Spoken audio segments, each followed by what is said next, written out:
Hi again.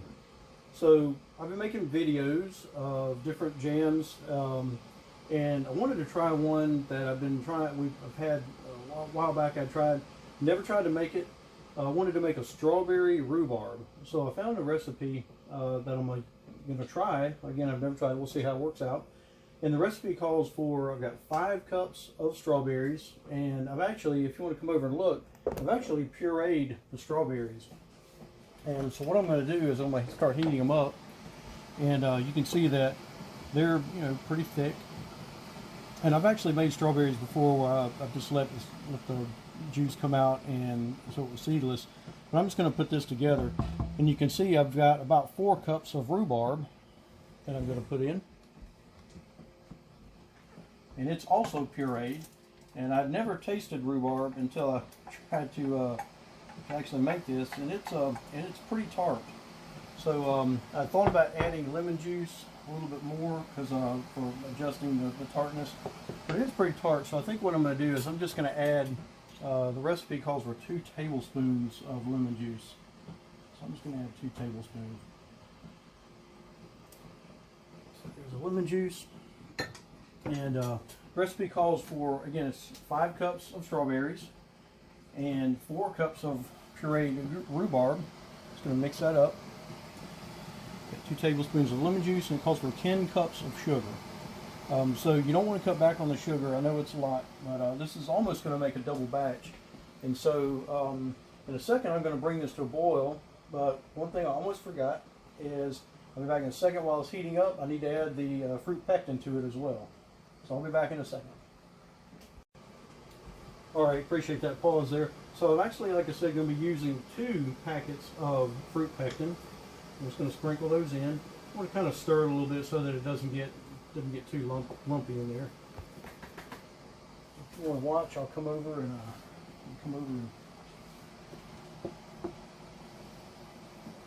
kind of sprinkling it throughout.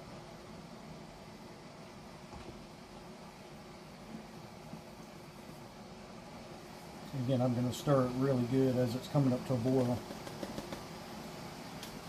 One other thing that I always like to do, it's optional, but especially with strawberries, I've been making jams and jellies all day, and so this is about the 3rd or 4th video, I can't remember, but I always like to put about a teaspoon, especially with a double batch, of butter. I use real butter, and so the butter is an anti-foaming agent.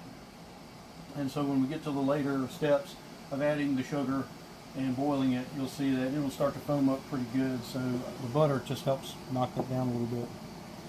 All right, so this is going to take a little bit of time to come up to a boil. I've got it on high heat. And so one of the things, I'll take a few minutes to just talk about safety.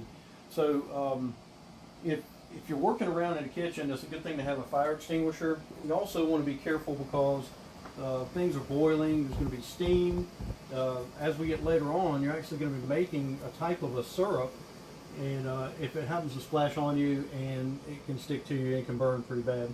So while this is coming up to a boil, I've got some jars in a water bath, and you want to water bath them boiling for about 10 minutes to sterilize them. And so while this comes up, I'm just going to pause the video for a minute, and we'll come back in a little bit. Okay, we've almost got it to a boil. You want to bring it to a roaring boil such that when you can add the sugar, it will, you want to bring it back to boil after that. But we're going to get it to a boil. And this is not video magic. We actually switched after consulting some folks. We kind of decided that it wasn't going to, it was not going to be a good idea to have the smaller pot, because this is going to, the strawberry tends to foam up a good bit. So this way it gives us a little bit of room in the pot. And so you can come on over and see it's boiling pretty good. And again, this is 10 cups of sugar. You want to add it slowly. You can add it slowly just to get it to melt along the way. And it may get some lumps in there, but we can work with it. Ooh, get it from sloshing.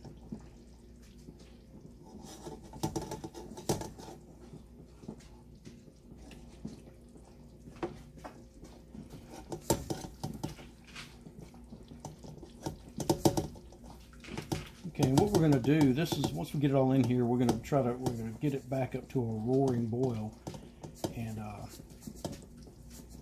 it's going to take a while to get it to that point, so I'll get it stirred in real good. That's a lot of sugar. This is a double batch. Like I said, we did use 2 packs of pectin, fruit pectin, so this will yield a double batch. So while this comes back to a boil, I'm going to work with those sugar lumps in there, and we'll start the video back in just a few minutes. Okay, so we've been stirring continuously, and before, let me say that what we did is we stirred the fruit until it was a roaring boil that you could knock down with when stirring. We added the sugar, and now that it's gotten to a boil very similar, we're going to start a 1-minute timer. And the 1-minute timer is to get the fruit pectin to set, or to activate, I guess, so that it will start to gel. So we're going to keep stirring as it boils for that 1 minute. And so while this has been going, I had my jars in a water bath. They were boiling a low boil, just a slow boil, for 10 minutes, and that will sterilize the jars. Got my lids in the back, getting ready, and of course rings, everything's ready for me to start filling the jars. Yeah, this is kind of foaming up pretty good, so it might have challenged that smaller pot that I had.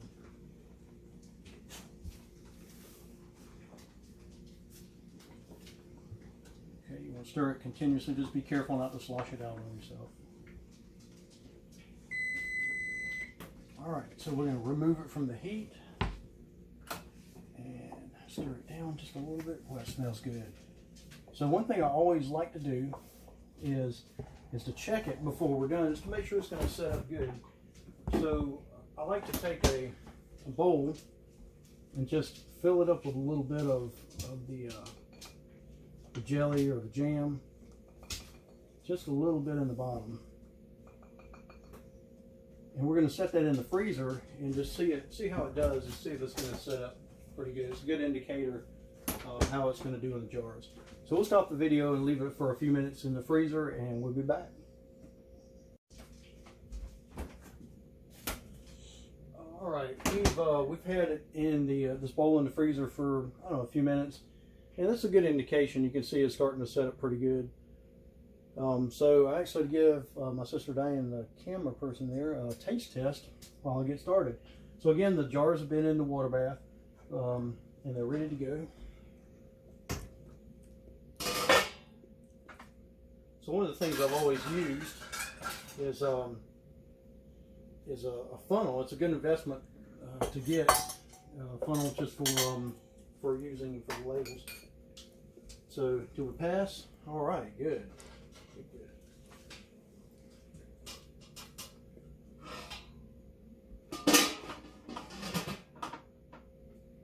So again, I'm using a little bit taller pot than I'm used to, so this ladling is going to be a little bit different, a little bit more of a challenge. So we're going to ladle it in, and about 2 of these ladles is what it takes to fill these jars.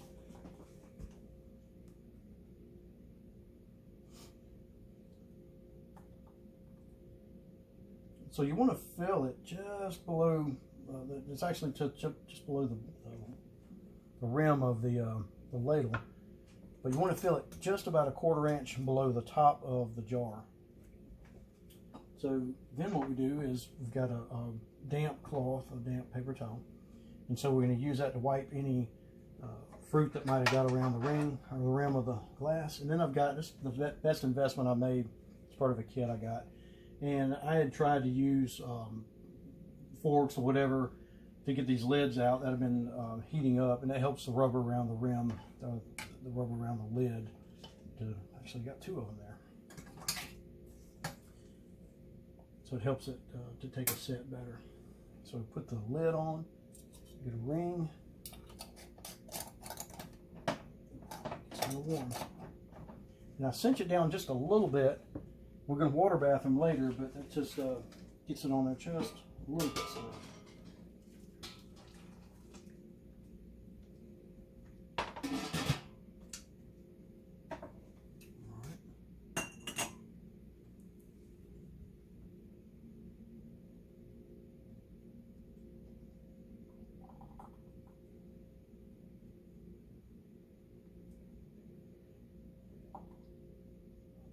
close to the right spot, about 2 of them. All right.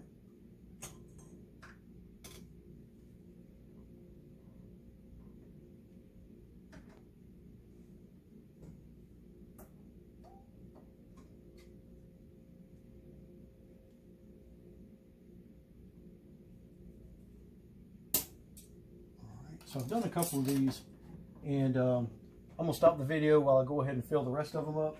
And actually, probably gonna have to do more jars than what I could fit in there. So I'll stop the video, get them all filled up, and we'll start back when we get them filled.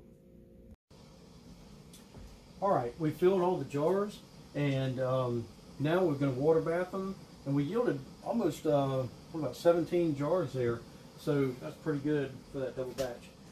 So this is the part we have to be very careful of also.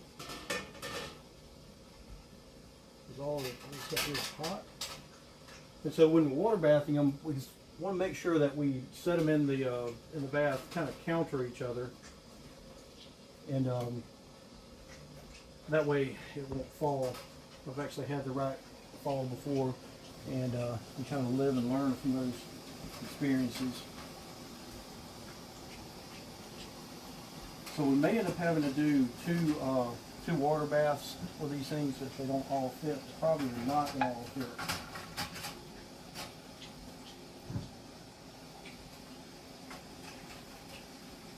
Yeah, it looks like we're going to have to hit those last 3 on another round. So you can see how you just want to very slowly drop them down in the water bath, and you can hear the lids are starting to pop, and the air is coming out of those lids. So the purpose of water bathing is that space that we had in between, that little 1/4 inch space, we want to make sure that it gets a little bit of steam that blows out and gets rid of any air that might be in there, any oxygen. And so then when you get them out, that will collapse and it'll make a really, really good seal. So we're going to set a timer. We're going to water bath these for 10 minutes, and I'll stop the video and come back when they're ready. All right, we've been water bathing these for 10 minutes. It's coming up on the timer.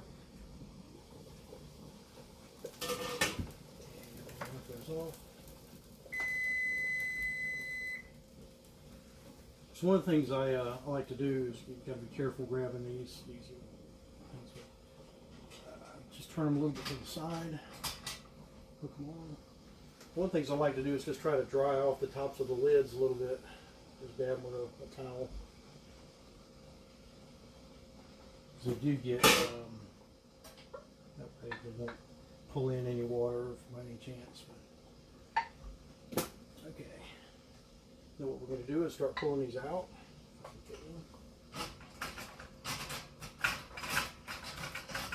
A good grab is difficult. Just going to set them here on the counter.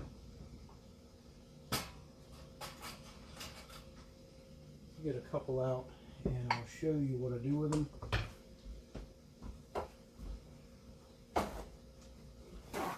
So they're a little bit warm, so I'm just going to hold them with a towel.